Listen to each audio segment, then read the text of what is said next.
Nggih. Mungkin misalnya pun menjaga itu kalau tunggu juga.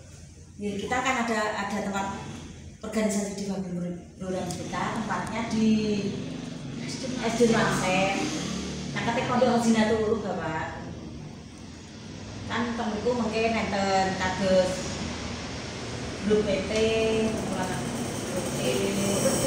pemberdayaan disabilitas. Yang perempuan tapi juga laki-laki juga termasuk yang menyeluruh pemberdayaan. Ini rencananya kami nanti kan mau datang ke rumah-rumahnya Masuk kebetulan kan disabilitas. Pak. Jadi tahu Oh, mungkin ada di sini sudah Di bawah umur misalnya bisa.